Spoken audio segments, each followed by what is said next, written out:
this might be one of the few times this year I didn't like SmackDown.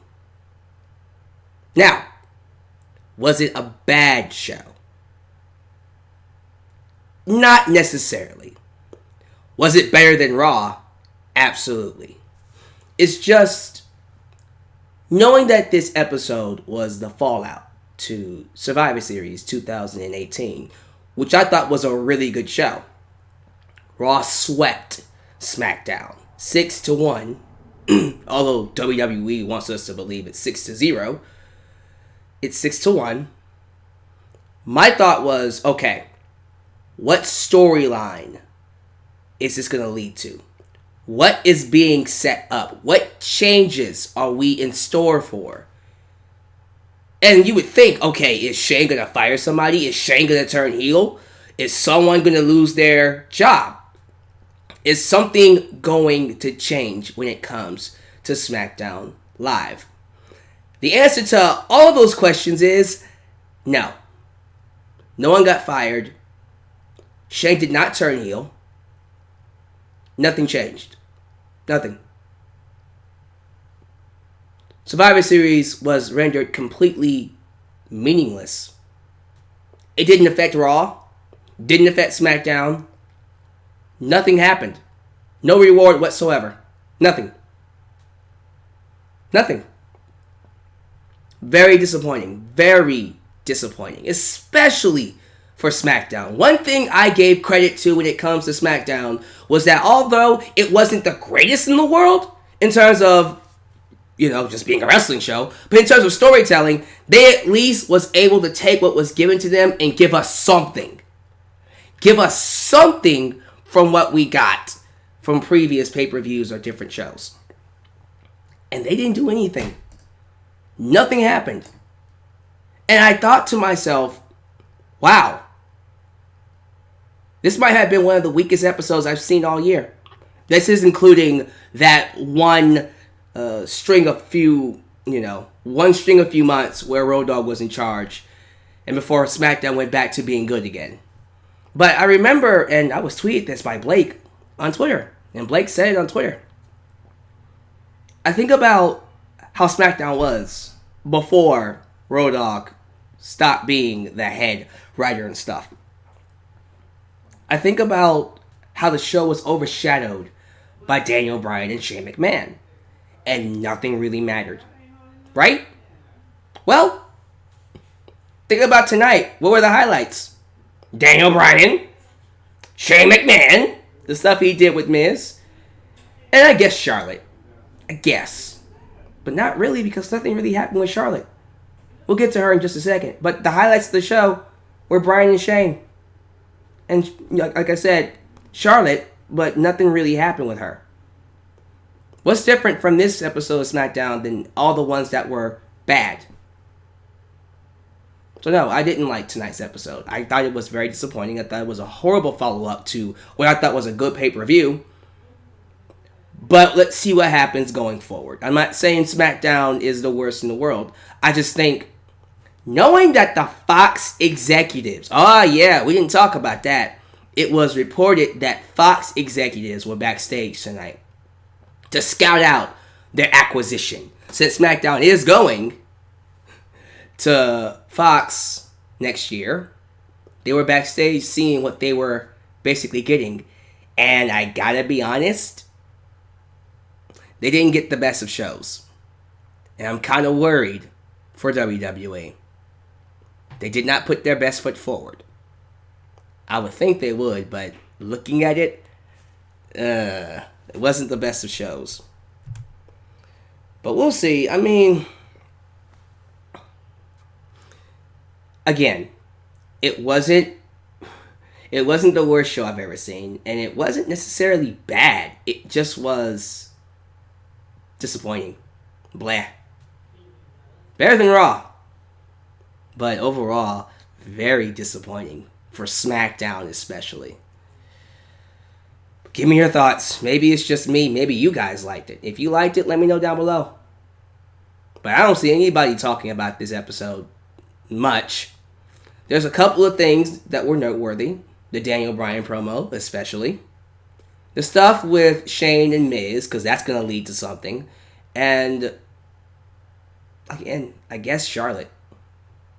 But this is your boy, Alyx, man. Welcome. Like the video. Yesterday I said the goal was 150. Same thing with this one. I'm not going to try. 150 likes. So like the video, get it to 150. Or if you want to go higher, go for it. But 150 is the goal. Subscribe, like I said. If you want to help expand your brand of your boy, Alyx, man, you can do a couple of things. You can like me on Facebook and follow me on Twitter at DeluxeManVX1. You can donate using PayPal, Patreon, or Super Chat, whatever fits your bill. You can buy yourself a Deluxe Man t-shirt today at Pro Wrestling Tees. And the channel is always and very proud that it is sponsored by WrestleCrate. WrestleCrate is a monthly subscription service that sends you wrestling merchandise straight to your door for a monthly subscription fee. If you want yourself a WrestleCrate, you can subscribe with the link down below. And if you use the promo code DeluxeMan, you will get your first box 20% off. That's the promo code DeluxeMan. Who's here? Who is here?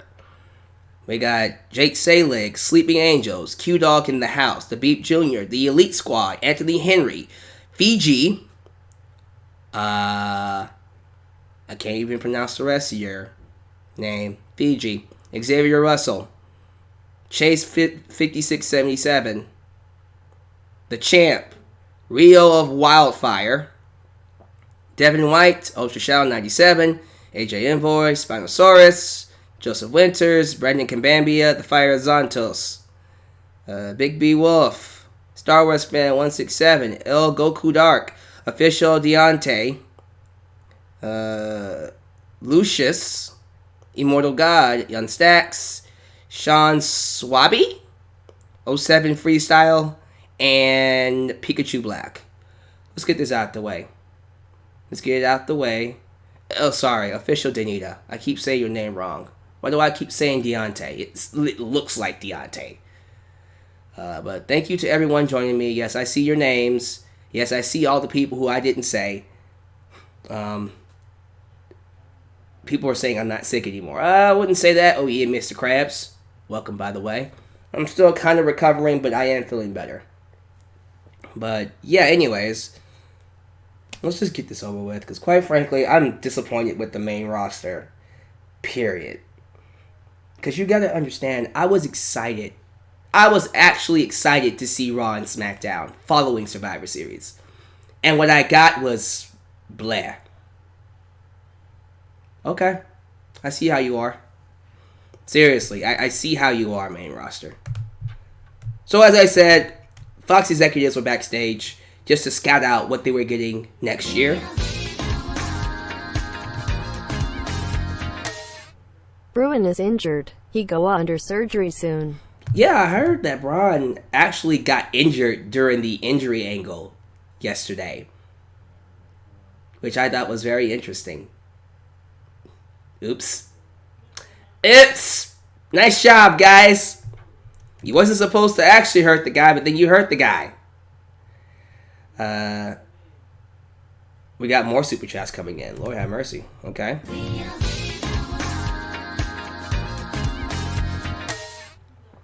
I didn't watch the show tonight, but from what you're describing, that's the same way I feel about Rey Mysterio, and I used to be a big Rey Mysterio fan. Well, I mean, I'm still a Rey Mysterio fan, but sorry to hear that. Jeez, you feel your way about Rey Mysterio, how I felt about this show? That's actually kind of sad. But yeah, what else happened? I mean, nothing else really to talk about. Becky Lynch wasn't on the show, and we all know why, because she has a concussion. Meaning she will be out until she passes concussion tests, until she gets through WWE's concussion protocol. So yeah, don't expect to see her for a while. She even tweeted about it, that she's trying to pass these tests so she can get back on TV. And in the meantime, we got Charlotte. So let's get to it. We opened up the show with Charlotte Flair. She praises her assault. She praises her assault on Ronda after Survivor Series, saying she enjoyed every second of it. She was not sorry for her attack, telling the world she did it. She did it for The Rock. She did it for the people. No, I'm joking. She did it for the girls in the locker room and the man, her girl, Becky. She made it her mission to attack Ronda like Becky would and made Ronda bow down. Woo! I can do a woo now. Woo! To the queen. I do feel better. Yay! Paige comes out and applauds Charlotte for her attack, but is pissed she attacked officials and costing SmackDown a victory. So, her punishment? A fine. $100,000. Which Charlotte was like, alright. Okay. I like how $100,000 is like, okay, sure. I'm like, how much money do you guys make? You know what I'm saying? That's kind of... Okay, maybe I'm not as well as I thought. Woo! Okay, I'm still good. But yeah, like, $100,000 would scare me. Like, really? $100,000? And that was just like, whatever to you? Like, what the hell? Okay. The Iconics walked out, Billie Kay and Peyton Royce, mocking Charlotte, and she challenges both of them to a match. Very confusing segment. Very confusing. Not sure if Charlotte is a villain anymore. Matter of fact, she feels like Becky. And I see the tweets, I see the people in the live chat basically saying it too. They've basically given Becky's character to Charlotte, which, as much as I see it, I kind of had to disagree. I think fans are getting a little too ahead of themselves because they're so conditioned to WWE disappointing them. They're expecting them to do the worst case scenario, which is, all right, Becky's hurt. Well, you lose your spot. We're giving it to Charlotte, which I'm not saying isn't going to happen. If it happens, if that is the case, yeah, screw WWE. But I don't know if that's what's happening. I think fans are taking what they see with Charlotte and just kind of, once again, projecting what their worst fear is. No, Charlotte isn't stealing her character. What's happened here is that Charlotte is in limbo. They don't want to go full-fledged heel with her yet. And I'm assuming they're doing that.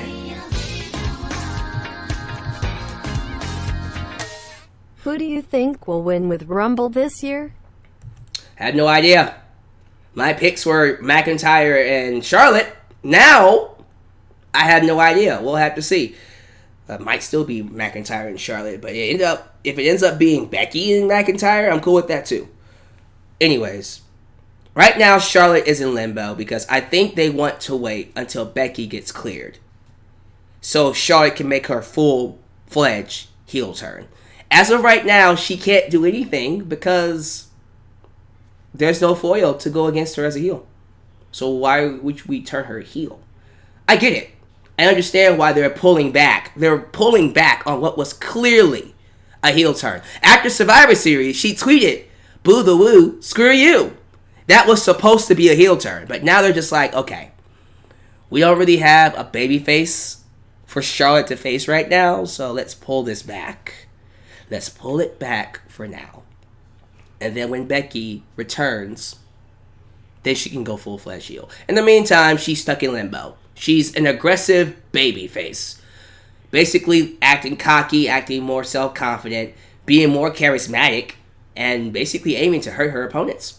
She beat both Billie Kay and Peyton Royce in their matches. Now, she beat Billie Kay clean, but then she won the second match by DQ after both women attacked Charlotte. Only for Charlotte to beat both of them up and stand tall as the queen. So, there you go. Charlotte stands tall. Nothing else to really say. Again, I can't really comment too much on this because nothing much happened. What I thought was a heel turn wasn't a heel turn. They pulled it back, which is kind of disappointing. I wanted to see her go full-fledged heel, but I get it. You can't. You can't go full-fledged heel right now because Becky is, Becky's hurt. And until she returns, there's not much for Charlotte to do. Yeah. No, she's not stealing Becky's character. Let me just put that to bed right now. Everyone's saying she's stealing Becky's character. She is not stealing her character. It's just limbo until Becky can return. Now, Miz TV with Shane McMahon. Honestly, one of my favorite segments of the night. Second to my favorite, of course. We see Miz come out. Very positive reaction from LA. And then he invites Shane out. And then he just starts kissing up like nobody else can kiss up. Miz says Shane's performance was nothing short of transcendent at Survivor Series. And feels they deserve to be the sole survivors of SmackDown because they are the two best in the world. Two halves. One half of the best in the world. He then asked Shane if they would be a tag team. If he could team with the best in the world. And called himself the best tag team in the world. Or the best in the world. I don't know. Shane was reluctant. But Miz insisted. And then he invited two local jobbers to come out. The Bryan brothers. So they can prove how good they are. And Miz loses to jobbers. Miz got pinned by the Bryan brothers. The Bryan brothers should be the next tag team champions. Why the hell not? The tag team division sucks anyways. According to WWE, it's irrelevant. I'm joking. But yeah, the Bryan brothers end up pinning Miz and Shane. Clearly, this is setting up a feud between Shane and Miz, which I don't hate. Real talk, I don't hate this feud between Miz and Shane. I think that could be a really good feud. Screw it. It gives something for Miz to do. He's clearly not going to turn face. And he has nothing else to do, so why not feud with Shane?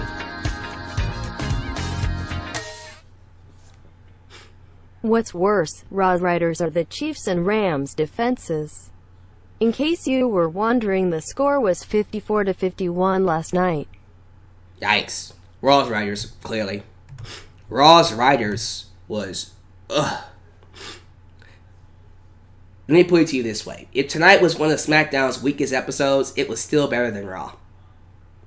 That says a lot. Now, moving on from Miz and Shane, again, Miz is not turning babyface anytime soon, so yeah, he will be fighting Shane in a feud, which will somehow, some way, probably get to WrestleMania. At least it's something. We got this, oh Jesus Christ, Thanksgiving feast fight. I'm not a fan of these. I mean, usually they're... Keep the super chats coming, guys. WWE want to make Flair versus Lynch IV more violent. I mean, yeah. But it's cool to do it again now since we're switching alignments. If we're going to do it another time, I'm happy Becky will be the face and Charlotte will more than likely be the heel. And then you can do a hardcore stipulation to go with that. I'm cool with that. I'm absolutely okay with them doing a fourth one. So hopefully you're right, BW Rosa. But yeah, this Thanksgiving feast fight between New Day and Showbar. I mean, I'm happy they mentioned the travesty. You know, WWE saying SmackDown got swept when on the pre-show, the SmackDown tag teams won. So it was 6-1, not 6-0, 6-1. But everything else was just kind of... Seeing Cesaro sell pancakes and stuff to the face, I don't know. I guess my issue with it, I understand that it's supposed to be fun. It's supposed to be silly. But I feel like we get too much of this. We just got done doing it with Halloween, and now we're doing it again here. I don't know. It's something that, under certain circumstances, can be fun. But when the show is disappointing, it doesn't come across well. So, whatever. New Day beat the Showbar in a 3-on-3 match. 6-man tag. Asuka and Naomi defeat Mandy Rose and Sonya Deville. More dissension between Mandy and Sonya. They're going to split up soon. And I guess Sonya's going babyface. Okay? Let's see how that works. Let me save Bryan for last, since I like that segment. Main event was Randy Orton taking on Rey Mysterio. A match that they haven't had, really. They haven't had this match since 2006. That's a long time. 12 years.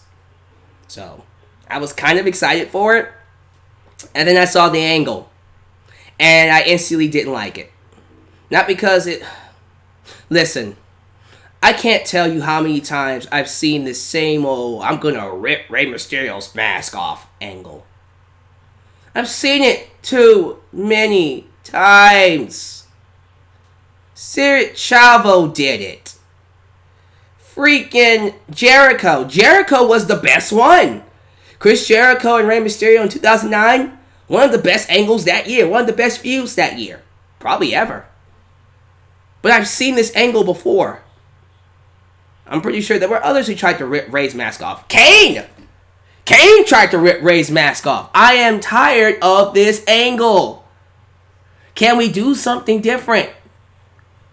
I was thinking Rey, well, it's easy for me to say do something different. I get it, but you're creative. You're the creative writers. I'm not. But I was thinking Rey and Orton would give me something different. I like the idea of him having another match here in 2018. Different characters, much more has happened. But still, man, like, really? A mask angle? We're doing a mask angle on 205 Live! Isn't TJP trying to rip off the mask of the Lucha House Party? Really? Can we get something different? And I'm disappointed that SmackDown is doing this angle again. I don't know, Batista! Thank you, tried to rip his mask off. I don't know. I just feel like, for me, it's an angle I've seen before, way too many times, and to see it happening again, I'm just like, oh great, whatever. Randy Orton beats Rey Mysterio with a very sweet RKO. I liked that RKO counter to his that little sliding dive he does, really cool. And then, of course, after the match, he gets a chair, wraps it around Rey's neck, and then shoves him into the turnbuckle post. And then while his head is on the steel chair, he rips off the mask. So Rey Mysterio's mask is gone. Randy Orton owns it. And I guess the feud is, I'm going to expose Rey Mysterio.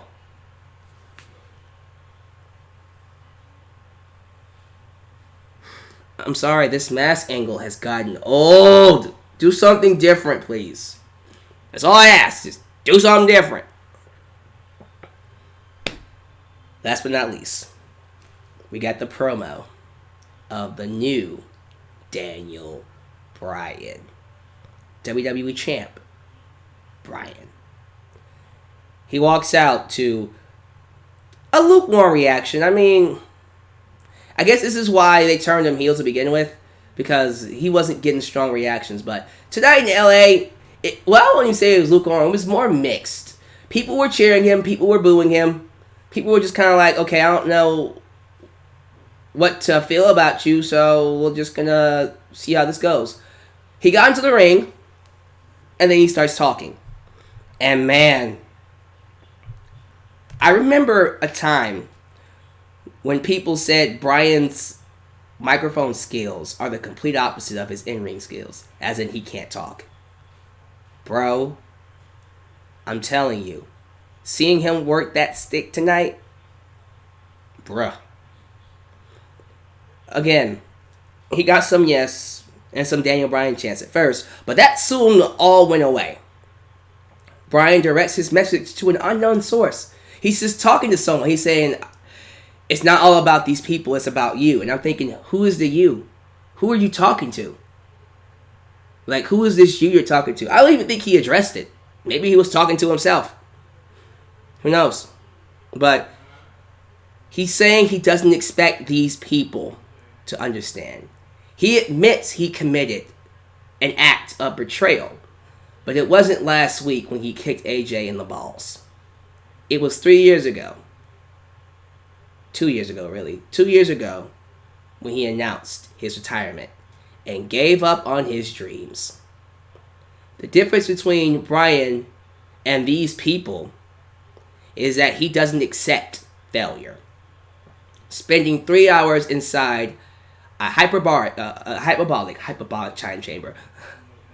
But basically those chambers where they, check on your concussions and the state of your body, to come up with his mantra: fight for your dreams, and your dreams will fight for you.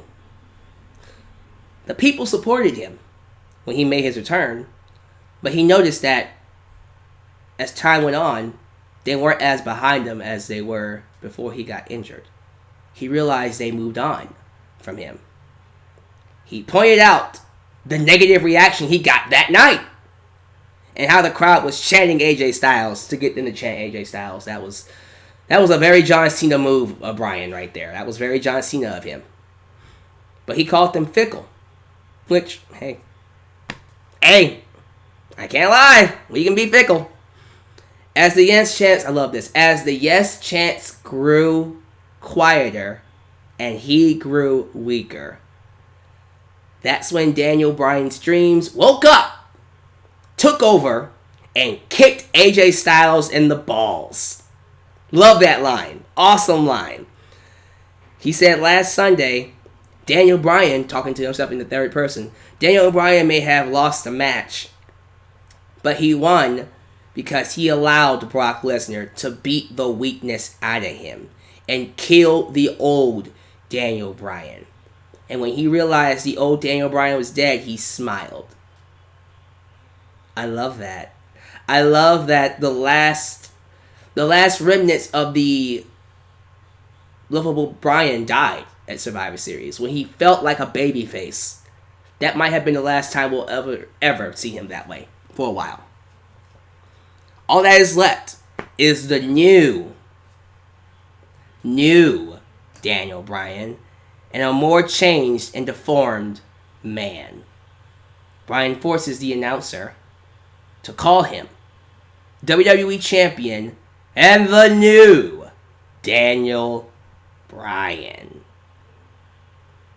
I love this. I loved this.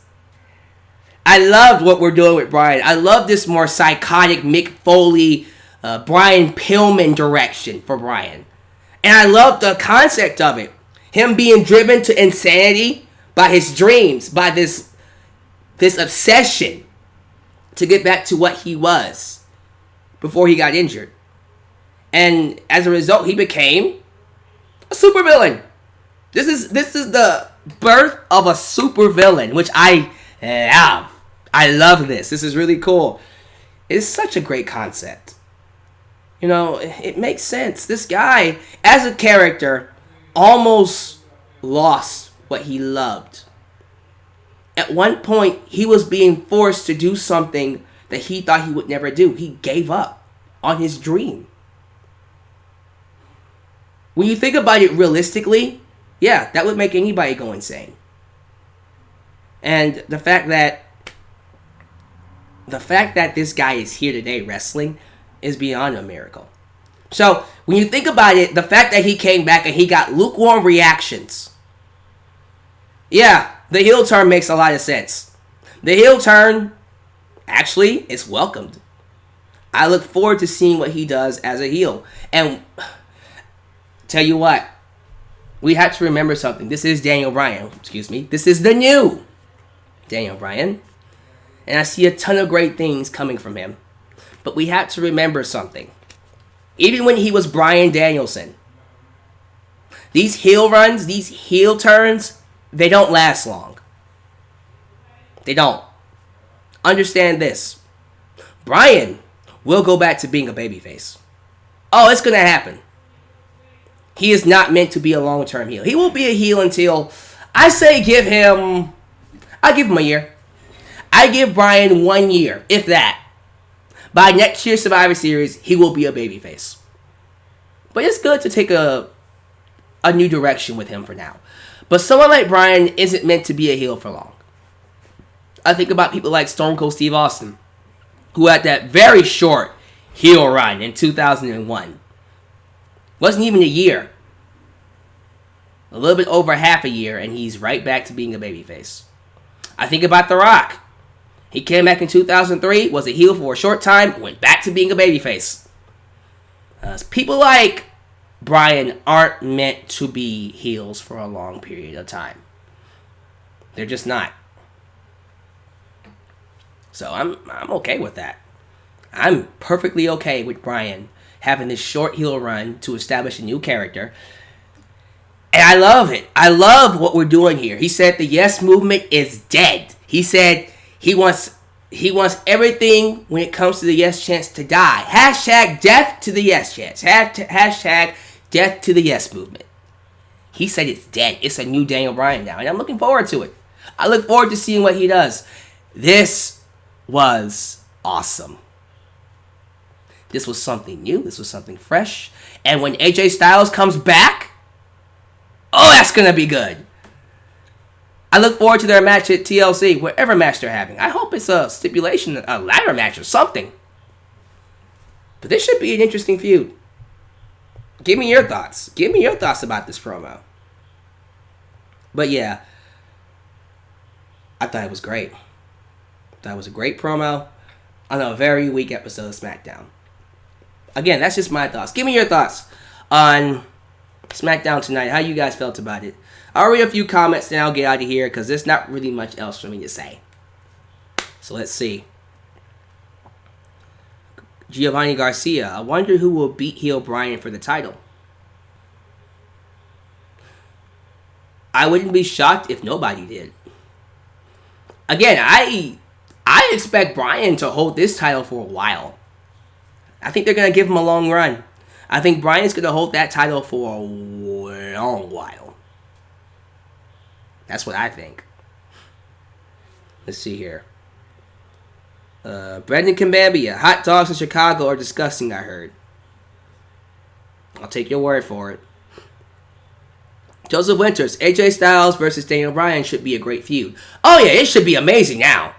Because I think in this role, first off, AJ has a guy to chase. And I think AJ as a chaser is a lot better than AJ as a champion. AJ as a champion, awesome.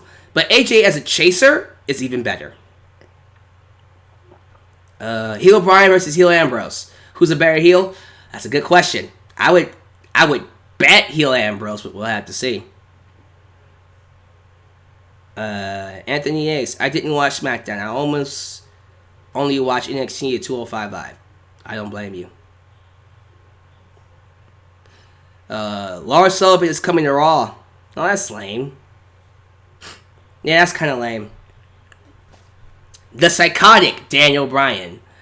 We need a new name. Like, the Psychotic seems very generic. We need something that's going to help him stand out. Deranged Bryan? I don't know. Deranged in the membrane? I don't know. We'll come up with something. Aleister Black versus Daniel Bryan. Yeah, okay. Okay, I see you. That I can buy. Johnny Gargano. Okay. Now we're talking. Now we're talking. I like this. I like what we're doing. They ran Miz and Bryan into the ground. Yep, they did. Jake Salig. Bryan versus Rey Mysterio at the Royal Rumble. I'm good with that. So Rey Mysterio beats Randy Orton and then he fights Bryan. Awesome match. The Evolved Daniel Bryan. Is Samoa Joe injured? Yes. Samoa Joe is recovering from an injury. We do not know when he'll be back. There you go. We can turn Samoa Joe babyface and he can fight Bryan. Genius. Deranged in the membrane. Velveteen Dream versus Bryan. Okay. There's clearly a ton of things we can do. But, very classic promo from Bryan. If CM Punk came back and he fought Bryan, I would love that. Punk versus AJ would be great too. You know what? I'm going to cut it off right here. Oh! Like check. How many likes do we have? I'm pretty sure it's not high. Ricochet versus Bryan is good. Becky Lynch versus Bryan would be very entertaining. But yeah, give me your thoughts about this show down below. Nothing else to really say. I'm just going to cut it off here. Thank you guys for watching. I'll see you sometime this week for an interesting video. I'm not going to tell you what it is, but I'll let you know. But this is your boy Alyx signing off right here in Alyx World. I'm out. Peace.